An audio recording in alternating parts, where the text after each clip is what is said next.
One spring morning in 1823, Hugh Glass set out on a journey that would test the limits of human endurance, survival, and sheer will. A fur trapper and mountain man known for his strength and resilience, Glass was guiding a small band of men through the wilderness of today's South Dakota. They were part of Andrew Henry's Rocky Mountain Fur Company, heading west in search of beaver pelts worth fortunes. Glass, born around 1783 near Nashville, Tennessee, had already survived sunstroke, starvation, and imprisonment during the War of 1812. Yet nothing in his past prepared him for what happened next. At dawn, Glass and his companions stumbled upon fresh grizzly tracks near a rushing river. A powerful 60-year-old bear, enraged and protective of her young, emerged from the tree line. The bear charged with terrifying speed. Glass, armed only with a flintlock rifle and knife, scrambled to defend himself. The bear swiped a massive paw across him, knocking him prone. He fired 3 shots, but the bear barely flinched. The attack intensified. The grizzly pinned Glass to the ground, clawing and mauling. His flintlock pistol fell from his belt. He managed to slash the bear with his knife, but found himself wrestling for life. With a final burst of adrenaline, he stabbed the bear near its eye. The grizzly released him and retreated briefly, but came back for a second attack. Glass faced another brutal mauling before the bear finally withdrew into the forest, her sides spattered with blood, but alive. Glass struggled to his feet, bleeding from deep wounds, a shattered arm, ribs broken, flesh torn from his face, back, and legs. His clothing was shredded, soaked in blood and muddy spray from the river. He staggered to the riverbank, dazed and disoriented. His companions, Terrence Tennessee Reynolds and Jim Bridger, rushed to him. Realizing how badly he was hurt, they strapped him to a makeshift litter, tasked to carry him to safety to the nearest fort, nearly 150 miles away. After the men trudged miles upstream, weary and uneasy in the still wilderness, Glass looked unconscious, perhaps already gone. Terrence and Jim, exhausted and fearful of attack, feared a pursuer or the bear might return at night. They debated, carry him on for 150 miles of rugged terrain or leave him to die. They were low on supplies. Terrence, at Jim's urging, slashed Glass's wrist to free him of his things and abandoned him with a single loaded pistol and a small portion of bread. They buried his rifle and hatchet, strapped the canvas over him, and left him in the riverbank, believing he wouldn't survive the night. At dawn, Glass came to. Half frozen, starving, his body torn, he found himself alone. His instinct to live ignited. He retrieved his pistol and a flint from the burial spot.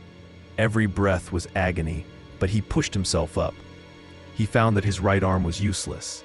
Ribs stabbed lung-to-lung pain, face raw. Yet his survival instinct would not yield. He dragged himself over a log and fashioned a crude walking stick. He had 2 goals. 1, survival. 2, vengeance. Without waterproofing or treats, he resolved to travel downstream toward a fur trading post on the Missouri River, more than 200 miles away. His journey would take 6 weeks. Each day brought agonizing pain from infected wounds. He treated them with makeshift poultices of mud and raspberries. He crawled to the river and floated downstream when possible. He scavenged for food, roots, berries, ants by licking them off leaves, maggots around the wounds. He encountered hundreds of obstacles: swollen rivers too deep to cross, steep bluffs too high to climb, wild animals he barely avoided. He fought hunger, hallucinations, nightmares of the mauling, and the haunting betrayal by his fellow trappers. When he spotted smoke of a fire near a campsite, he'd creep close, hope for comrades, but would flinch when he saw Terrence and Jim approaching, gun raised. They paused. The 2 men had heard the rumors that the army was offering a reward on his head if he survived. Terrence apologized, and Jim laid down his gun. Glass stood, young and reeling, smiling through cracked lips. He forgave them silently and turned his focus westward.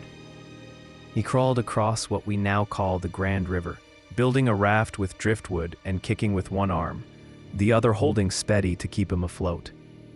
Mid-journey, he nearly drowned, strapped to the raft and paralyzed by exhaustion. But he grasped a branch, pulled himself to shore, slumping on a sandbar, until the river's current eventually carried the raft into downstream hands of the tribe Kunayala. But Glass was already crawling away.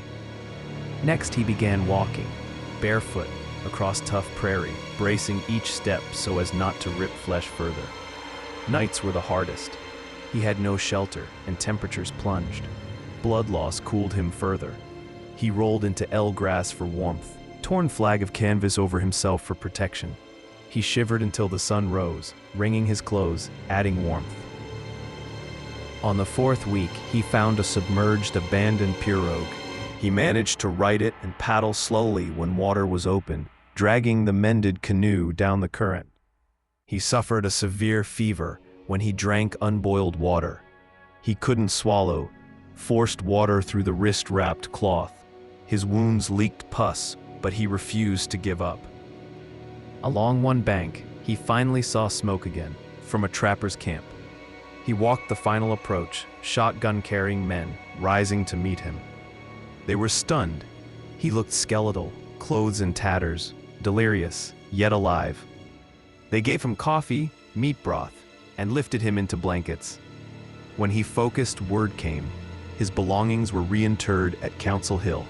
His hatchet was returned. The men carried him another 50 to 70 miles to Fort Kiowa Supply Post.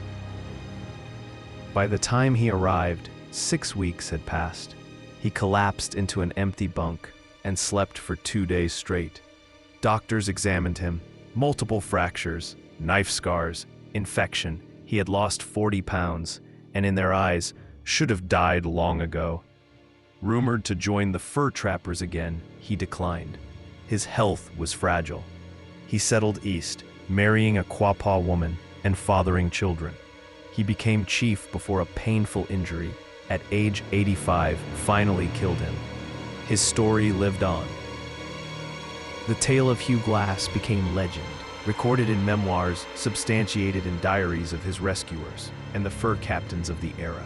In 1935, Kenneth Roberts' novel, Northwest Passage, fictionalized his story.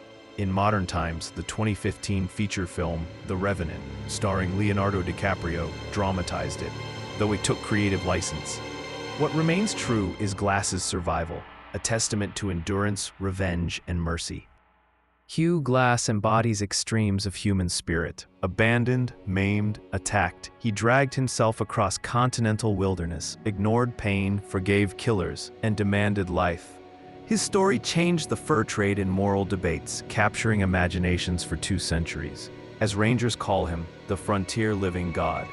Glass taught that survival isn't passive, it's ferocity and compassion together, traveling tough and forgiving harder. If Hugh Glass's long crawl through mauling, betrayal, agony, survival, and forgiveness left you inspired or stunned, smash that like button. Share your thoughts below. Could you survive 200 miles like that? And don't forget to subscribe to Lore of the Multiverse for more unbelievable true tales, survival stories, and history stranger than fiction. Stay wild, stay tough, stay merciful.